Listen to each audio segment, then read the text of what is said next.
Well, it was a decision I came to, which is to try to recreate the whole atmosphere and the sound and the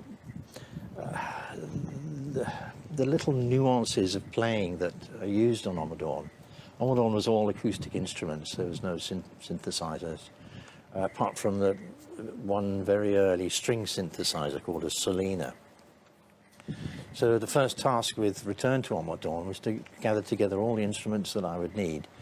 I couldn't get all the original instruments, but people have, very clever people have made virtual reality versions of all these things, which I was able to buy and play them all by hand. There's no sequencing, there's no nothing that's not hand played in real time.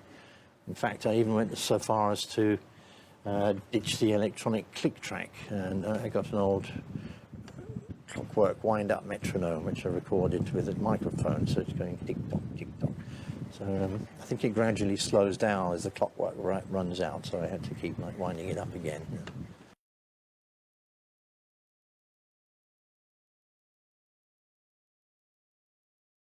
It's a good question, actually. In the old days, you didn't have... I suppose the biggest thing is to be able to cut something out and put it somewhere else. Now we can just, with the click of a mouse, cut and drag and drop. It takes half a second.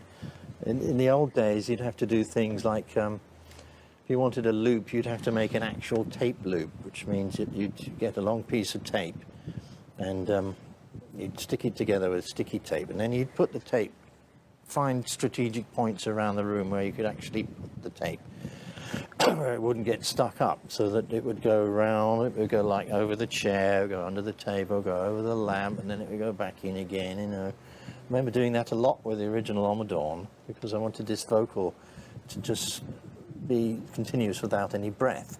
We go, ah, so I had to make tape loops. Now that's the click of the mouse kind of job. But basically it's still the same, unless you're making like a modern kind of album where you do it with a click track and you get the computer to actually play a lot of it. You know. But with Return to Ommadawn, there's none of that. It's all my fingers, either on keyboards or on strings or holding sticks or my mouth playing things. So it's a very human thing, which you... In fact, I've had a long enough break from it now. I was listening to it last night, and I was listening to, you know, there's a person doing that. It's not a machine, it's an actual real person. And there's bits, you know, where I make a bit of a mistake, a note, there's a little buzz on a note there, I can hear my fingernail. Oh, there's a little click of his finger there.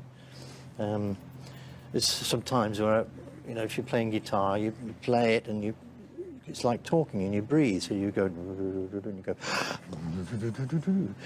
so the breaths are on there. I could have chopped them all out, you know, but why? You know, it's all part of the performance. There's some clicks on there, which, you know, say but I didn't tidy it up, I didn't sanitize it, you know, so it's got imperfections, but to me that gives it character.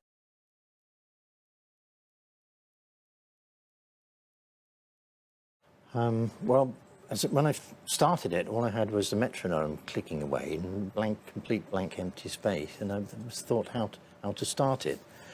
I could have gone straight in, but I thought it'd be nice to have like a, you know, what do they call it at the beginning of a piece of music in the theatre, the prelude or something.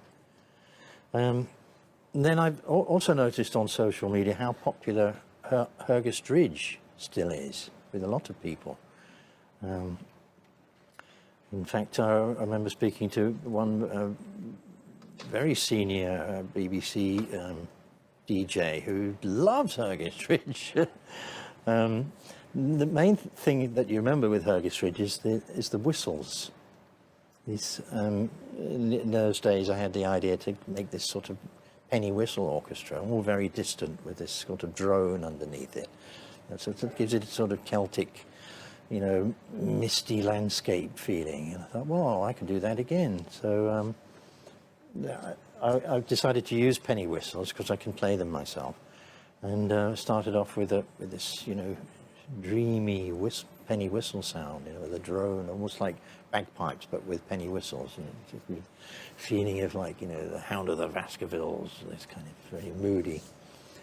And so that's one of my favourite bits. And then it goes through all kinds. I think I counted them as over 60 different sections on the whole album. And the big important thing really is the African drum section. Although there's lots of lovely bits in between. There's the question and answer Spanish guitar section, with the kind of ping pong bass, and that's lovely because you have one guitar there saying something, and then you have another one there saying something, and then you all the time you're waiting for the African drums to begin, and in the chant, I was a bit like a scientist in a laboratory with the chant, so I went back to the original Ommadawn and took some of the vocals and we broke it down into its component parts and then reversed the waveform. So like when you go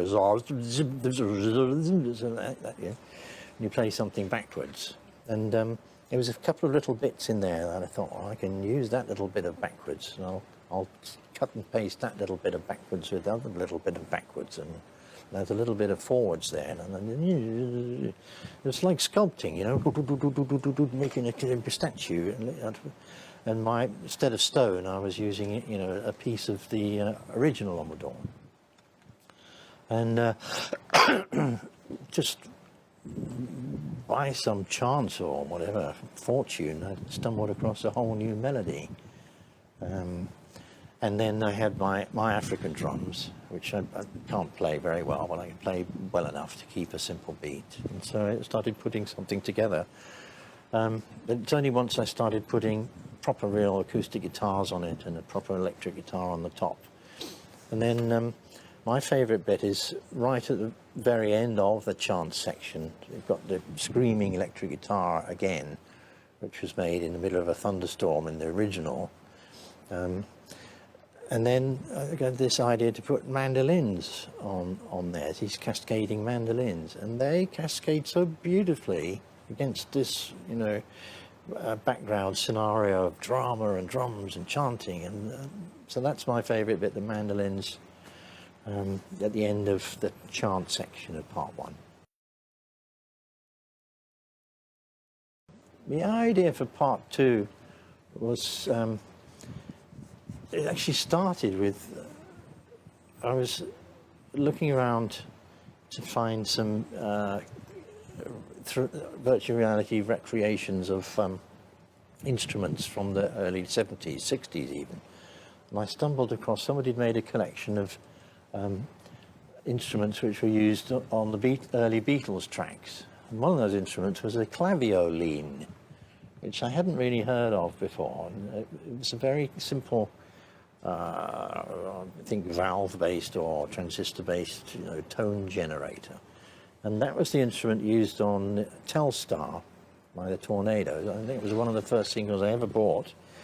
And it sounded so strange, it wasn't like a synthesizer, like nothing else. It was only sounded like Telstar.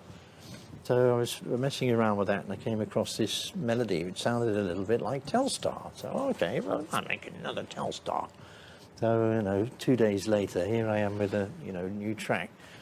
And, but it didn't really fit in with Ommadawn, it was like, so I had to kind of de-Telstar it a little bit. And that melody became the introduction melody of part two, which was the whistles made a return, it's like they came back on stage and saying, did something different. And then there's beautiful pianos just after the introduction, but then I was always in my mind thinking, what am I going to do in the horseback section? It's got to have something there. And one day I just picked up the mandolin and I played this, instantly played this, oh, that's nice. So I worked on it and that became, the melody for the end. And it was sounding good. Oh, there was still something missing. And then as I often do, in the middle of the night, I kind of woke up with the eureka moment and said, remember the kids from the original one, you know, singing Hey and Away We Go. So I got up in the middle of the night and tried them out on my new mandolin tune. It was perfect. I had to find the right place to put them. They didn't work everywhere. But so just at the very end of the whole thing, there's the mandolins, the Gibson SG guitar is going hell for leather on top of them, and then these little voices in the background going, yeah, away we go. So that's my favourite part of part 2.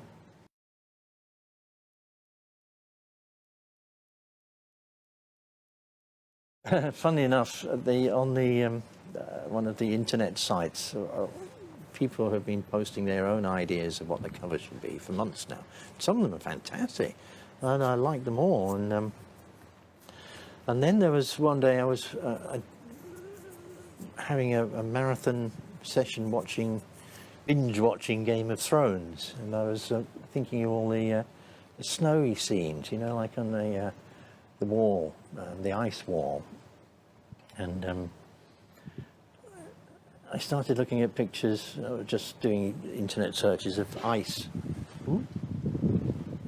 And I suggested it to to Phil Smee, the artist, and I sent him a few examples, you know, and he just came up with this picture, you know, of this sort of traveller, you know, lost in this winter wonderland. First of all, he had a wolf next to him, and then there was this strange kind of castle with a city on top. It looked like a sort of witch's hat, and I just thought it was wonderful. So we worked on it for a little bit, you know, new ideas. The wolf became a kind of a reindeer, and and then there was you know, the title, the colour of the type, things like that. And then he had the idea of me taking lots of pictures of all the instruments in my studio. So I went around with my phone and took 100 pictures I took. And I love the artwork, you know.